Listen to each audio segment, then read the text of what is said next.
Good evening. I'm Mayor Ron Nirenberg with Bexar County Judge Nelson Wolff. We're joined today by our Metro Health Director Claude Jacob, along with our City Attorney Andy Segovia and District Attorney Joe Gonzalez. Welcome back to our COVID-19 briefings at 6:13. We did think we were done with these, but as you know, the Delta surge is very serious, and we want to give you updates on what is happening in our community. So let's go into tonight's update. First of all, the City of San Antonio and Bexar County today filed a lawsuit challenging Governor Greg Abbott's authority to suspend state laws that give local officials the needed authority to cope with an emergency.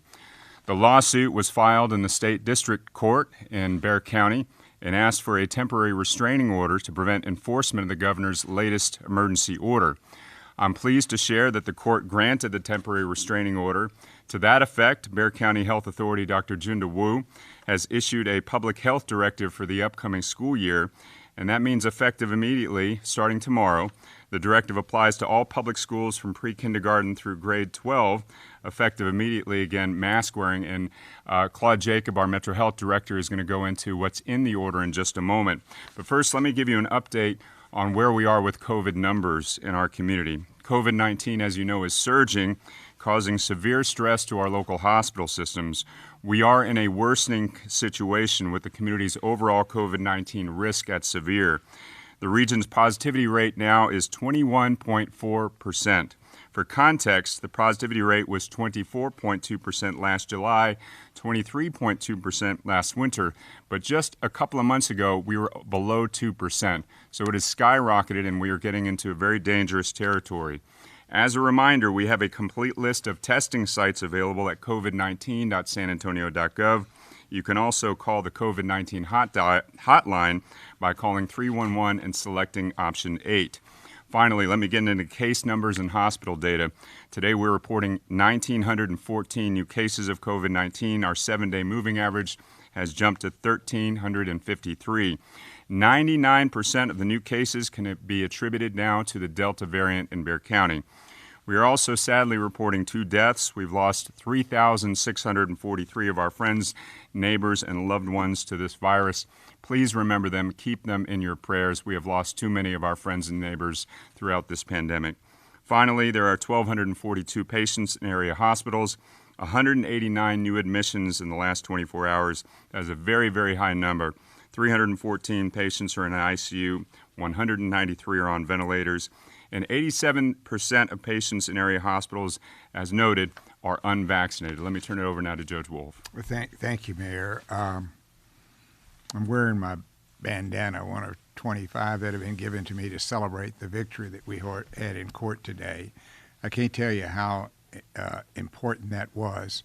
Rather than the mayor and I taking and doing directives that conflicted with the governor, we instead went to court, won a great victory today, and now we're in the issuing emergency orders. The health director, Dr. Wu, has issued one for public schools. We're backing it up with our emergency orders, and then we'll be entering emergency orders today requiring in any county facilities, regardless of where they are, in the mayor, in any city facilities, that you've got to wear a mask to come in, and that all employees have got to wear a mask. So we're on the right track now, but I must say it's very dangerous times. I don't think I can emphasize strong enough how dangerous it is, particularly for those that are unvaccinated. 87, 88% of the people in the hospital are people that are not vaccinated. Those numbers are climbing every day. Today we're at 1,247. We reached a high of 1,267 in the summer. We're going to exceed that, and we will probably, in all likelihood, exceed the 1,520 that we had during the winter months in the second surge. It's going to be around here for a while. It's not going anyway tomorrow or the next day, and our curve is still steep. So there's 2 major things we can do: get the vaccination, and wear a mask. And so we're taking steps to protect our school children. They're vulnerable. In the last month or so, the number of children going to hospitals has doubled across the nation. Everybody's vulnerable to this. We have one 11-month-old baby in our hospital at Bexar County Hospital District with COVID. So children are at great risk. And so now having the authority, at least for the short term, hopefully for the long term, to require masks in schools will help protect the children, help protect the teachers and administrators, and help protect the parents when the child comes home, not bringing the COVID to them. So we hope that all of you will be supportive of this and that the school districts and the superintendents will administer and enforce this. There are 17 school districts in the Bexar County, so we're going to need their help in doing that. The sheriff's office, I talked with him today. He's going to be enforcing it. I know the police department will too. So we got to start here, but we really got to pull together and make this work. Great. Thank you, Judge. Let me turn it over now to our Metro Health Director, Claude Jacob, to explain a little bit more about what's in Dr. Wu's health order today. All right, thank you, Mr. Mayor. So here's what's in the order. So universal indoor masking. Schools shall follow the Centers for Disease Control and Prevention, the CDC's recommendations for universal indoor masking and require all students ages 2 and older, staff, teachers, and visitors to K through 12 schools, regardless of vaccination status, to wear a face mask indoors. Regarding close contacts, schools shall notify the student's parents or guardians when the school learns that a student was in close contact as defined by the CDC, the Centers for Disease Control and Prevention, with a COVID-19 positive individual on campus or during a school-related event. Keep in mind that unvaccinated individuals who are determined to be in close contact with a COVID-19 positive person shall quarantine for 14 days after their last contact with a person who has COVID-19 as recommended by the CDC. Students, staff, teachers, and visitors shall remain off campus and not attend any school-sponsored events during their quarantine period. Again, to learn more and read about the order itself, go to covid19.sanantonio.gov. Great. Thank you, Claude. And as has been the case throughout this pandemic, the city and the county are working together to keep our community safe, and that includes our loved ones and our young ones in schools. So with that, District Attorney Joe Gonzalez, as well as City Attorney Andy Segovia, Claude Jacob, our Metro Health Director, myself, and the judge are available for questions. Judge or Mayor, what kind of conversations have you had with the school district leaders about this? Did you catch them off guard that this was coming? And also, what are the consequences for those schools that refuse to follow this mandate? Well, first of all, the order has been cleared by a judge that we can do this, so it is a mandatory order, not a we hope you do it. If you listen carefully to Mr. Jacob, those were shells, not may. Shall have to do this. So we know that there's a practicality method of ensuring that happens. It relates not only to the superintendents but to each teacher to monitor their classes. I'm sure we're going to have their support. I know that the San Antonio Independent School District was pushing it hard. All school districts were. And so I think they're going to be very supportive of this. And I'd add also, the judge and I, along with Metro Health, convened our superintendents a couple of weeks ago to let them know how serious this whole situation was. I believe Metro Health has also been in communication with districts today as well with the new order. Are there any consequences for those that don't want to do this?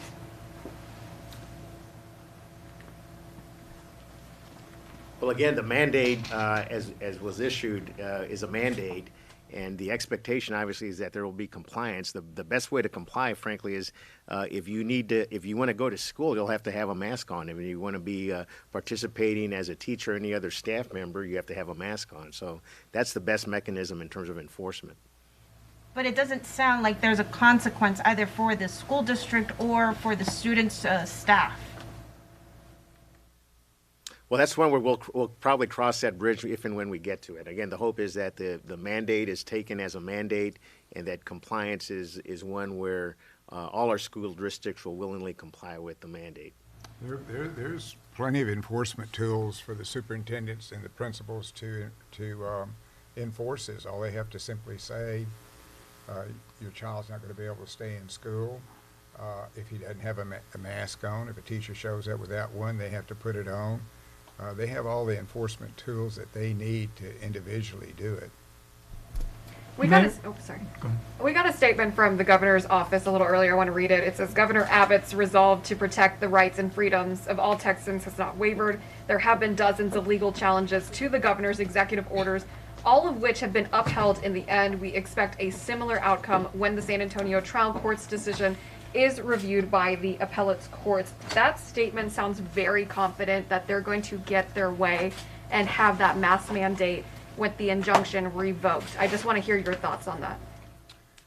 Well, I don't know if they're going to get their way.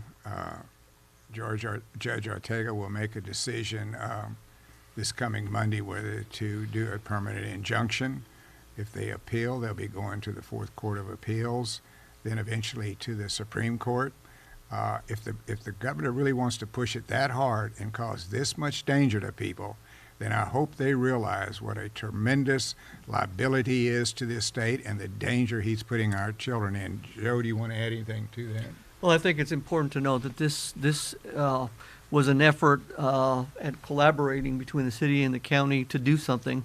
We said for a while now that the governor ought not to impede the local authorities' ability to keep this community safe, and that's exactly why we took action.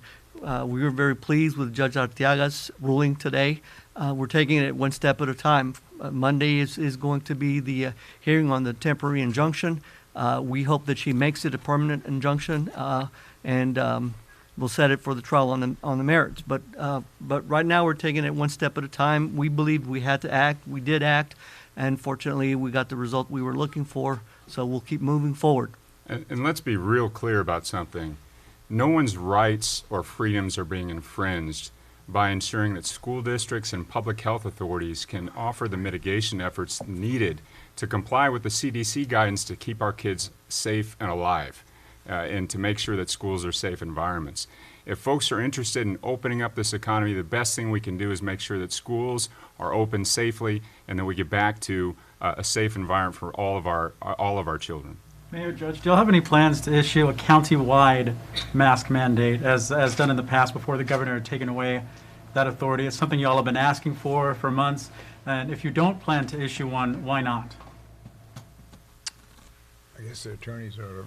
Andy, you want to add that? What you think we can do and can't do? Well, the judge's order today talked specifically about mask mandates, and we did talk about what immediate actions we would take at our hearing. And we articulated to the judge the very thing that it's in Dr. Wu's order, and that's in orders issued by the city manager and by the county judge, which is mandating masks at facilities and for employees. Our view is that hopefully we can get through the hearing next week the full ability to restore all the rights that the city has, that the county has, that the health authority has, so that we can do whatever the pandemic requires us to do. And it's a very fluid situation, and so what we're asking for is that we have the tools to appropriately react and do what is needed to be done. And we'll, as always, we'll rely on the health experts to tell us what that is. You know, and I think our pleadings and the judge ruling on them, I think we've got a very good legal case. If judges carefully look at it, I don't see how they can uphold what the governor's doing based on the information we've got in the pleadings we have and the evidence and the past judgments. And so hopefully they will recognize that. Mr. Jacob, how has the Delta variant changed how we get to herd immunity now? So the question regarding the Delta variant, so just know that this virus is a lot more infectious, a lot more contagious than the original strain. So it's been said, and again, we've looked at studies that show the original strain, if you were COVID positive, maybe 2 or 3 individuals would catch the virus from the index case. But recognizing that the Delta variant is a lot more contagious in that 8 to 9 individuals can contract the virus. So what we've seen over the course of the last few weeks, we've been talking about the doubling effect of our positivity rate from the last few weeks. We've talked about the incredible pressures on the local healthcare system. We are mindful of what happens between the holidays, the intervals, between Memorial Day to 4th of July, between 4th of July to Labor Day. We know that with back to school, we have a number of children under the age of 12 not vaccinated. So at the end of the day, this Delta variant, it is the most dominant strain that we're seeing in our genomic sequencing. So we're showing 9 out of 10 cases that should reflect the Delta variant. So it has been the game changer. We're seeing breakthrough infections across the country. And so we just want to make sure that out of an abundance of caution, making sure that we can protect parents, we can protect students, we can protect employees, including teachers. So that's why we're really talking about what we're seeing now. So again, taking into consideration that the situation continues to evolve. So that's what we're working with these days. Are there any consequences for you as leaders, in your case, mayor and judge? For example, he's threatening to withhold monies to school districts. We know that the city or the county receive state money. Can he withhold monies if he decides to do so? You know, I would ask our attorneys, but that would sound an awful lot like retaliation. Of course. I mean, he's trying, he will retaliate more than likely. Again, what we're trying to do is make sure that our local public health authority and our local authorities, the judge and I, have the ability to protect our communities in accordance with CDC guidelines. We have been attacking this pandemic with the guidance of our public health professionals from the very start. If that's a problem from the governor, then I think he's abdicating his main responsibility, which is to keep Texans safe. Let me just point out the hypocrisy. When this thing started, the pandemic started, the governor supported our right to have a mask mandate. He even put in place a mask mandate. He even closed up non-essential businesses. Then he went the other way. Then he came back and put in a mask mandate. He put in provisions when our hospitals are over 15% to do more, and they're over that now. So everything he's telling you today, it contradicts what he did 12 months ago. He's just gone, back and forth. What does he really believe? I don't know what the hell he believes, but he used to believe like we believed. In terms of what the governor can withhold, it obviously depends on what monies we do receive, either from the county or the city. Those are dictated either by law or by that program or whatever the grant program is that we receive them. And so whatever rules that apply to that program and the receiving of funds, the state would still have to adhere to that. So it's not completely up to his discretion. In your conversations with all of the ISDs in the county, have there been any leaders that say we are not going to follow the local mandate and we're going to stick with what the governor is saying? We have not heard that. Are you talking about since the TRO was issued?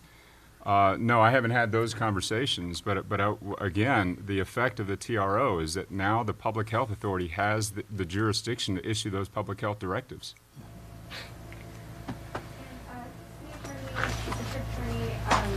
Question just to make sure I understand this. On Monday, we have a hearing over the temporary injunction, but it doesn't end there, right? If a judge issues a ruling to give a temporary injunction, that doesn't mean we have the authority forever to continue to issue mask mandates. Well, we hope it ends there. But to answer your question, yes, we have a hearing on a temporary injunction on Monday. When that's granted, I'm being confident here, when that's granted, the governor will have the ability to appeal that to an appellate court, but that would be the next step. Short of an appeal to an appellate court, the next step would be a trial on the merits. But as we await that trial on the merits, if we do get that temporary injunction, that'll stay in place until there's a trial. And if it goes to the appellate court and makes its way to the Texas Supreme Court, I think we might be able to guess, like, if it gets overturned by the Supreme Court, because that's a possibility, are y'all worried about the efforts then being somewhat fruitless? Like we hit the top and then we can't do anything? Not at all, because every day that we can initiate and implement a mitigation step like what we just did in terms of masks, every day that we can do that is a meaningful thing in terms of attacking the pandemic. Looking at hospital numbers, can you tell me how many ICU beds are available? I was reading earlier, like the greater Houston area only had like 27. The state only has like more than 300. I'm just curious what that looks like for Bexar County. Well, we have 570 some odd ventilators available, so if somebody reached that stage, we've got plenty of those. And what's happening with a lot of the ICU beds, sometimes a nurse has to take care of 2 patients to be able to do it. Many times you have to convert a regular hospital room into an IC unit. So they don't have a specific number on there because they have ability to change and to do different mechanisms with it. I'm going to switch back to the injunction on Monday really quickly. If for some reason that does not go the way you all are anticipating it going and it gets overturned, where do you go from there? Has that conversation been had yet? We'll have to see what happens, but I mean, we may be back to where we're encouraging people to wear masks, we're encouraging people to get vaccinated, we're encouraging people to socially distance. So it'll be a challenge, but we'll just have to see when we get here. But part excuse me, part of the reason we did this is we have to feel like we're leading the charge. We have to feel like we're doing something to make a difference. And I think other jurisdictions, other cities, other counties are looking to us to see, you know, how we're doing this to hopefully follow our lead. So I don't think this is going to be the end of it. I think you'll hear other cities doing what we're doing today. Well, and let's be clear, we didn't do this anticipating that we were wrong. We do anticipate this is the right move by the judge, and that we, in effect, have now allowed for schools to do what they need to do, which is mandate masks for their young people. I don't know if you realize, but all this looks like a movement where agencies and cities are on the same page against a governor that is trying to use everything that he has or everything that he thinks he has in its power to go against you. Is there any way that localities like San Antonio can get together with others in the state to make something even bigger against the governor? Well, in effect, that's what we're doing, and that's what we have been doing during the entire pandemic. Counties and cities have been working together, and cities, the major cities in Texas have been working together as we establish different best practices when there wasn't a playbook for the pandemic. So we have Banding and actually sue the state as a whole, as a group. I mean, there is strength in union. Yes, there are, and the good news is there are abilities by other cities if they want to join us. There's a possibility of doing that, as you might expect. Trying to get all the cities to join in on one collective action, that would take quite a bit of effort and, frankly, quite a bit of time. And again, it was the sense of urgency that caused us to act, the county and the city today, because we didn't want to again lose another day of not being able to attack the pandemic. You talk about not wanting to lose another day. Let's talk about that positivity rate. Over 20%. A couple months ago, right around 2%. That jump cannot be understated in the slightest. Is that the biggest concern that led you all to do this today, knowing that school starts or is already started for some? If I may. You brought up what's changed over the last few weeks. So you may recall that our overall risk level was at low just 5 weeks ago. And we've been reporting out systematically what's been changing in terms of our positivity rate. But the sense of urgency now, we're seeing the impacts on the local hospital system. We are mindful of the fact that there's a demographic, again, under the age of 12, that is not vaccinated, is not eligible as of yet. So we just want to make sure that we apply every measure, every mitigation strategy available to us now, like this act taken today, just to make sure we can protect students, parents, and teachers. So yes, that positivity rate is one indicator. We're looking at the hospital stress scores. We're looking at our average, 7-day moving average in terms of what we've been seeing on the ground. So we report out daily. We do make this information available to the public. So that's what we're using, at least anchoring to the science of our work to make these decisions. Just to clarify, the school health directive, that is only to public schools. It does not cover private schools. That's correct. But let me go back real quick on things that have changed. We have seen a skyrocketing in the number of patients in the hospital, so much so that we are now opening up facilities like what you saw yesterday with the infusion center to help relieve some of the pressure. You've seen hospitals also give up elective procedures. They are getting crushed in the hospitals right now. The other thing is that you have young people going back to school, 12-year-olds who are ineligible for vaccine. They don't have the luxury of choosing. They can't get the vaccine. And with the data that we have on the Delta variant and how dangerous that is, regardless, we need to do everything we can to protect them. Look, all of us up here are vaccinated, double vaccinated.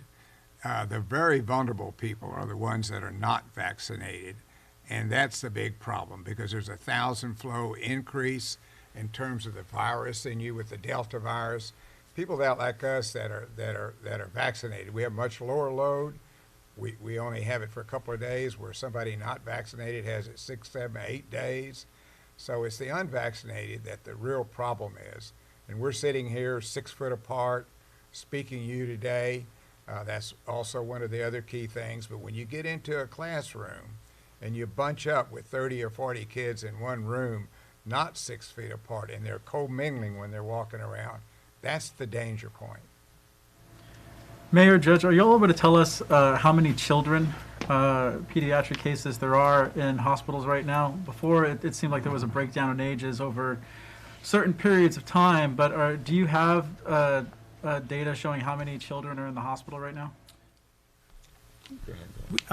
We are working with our healthcare partners just to get the definitive numbers. So we do know that there has been an uptick in the number of pediatric cases reported by the local hospital systems, but we'll tally that and get back to each and every one of you. I know one number in the Methodist Hospital. I think they were full with 240 some odd pediatric patients, but it's not all just COVID. It's VSR, did I say that right? RSV. A RSV, I guess it is. It's a virus that usually starts in October. It started now. Kids are getting infected with that.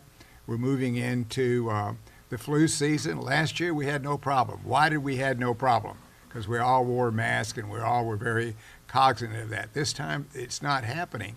So you're having a lot of children go into pediatric care units, not just because of COVID, but because of the spread of other viruses. That's all we have tonight. Thank you. Thank you.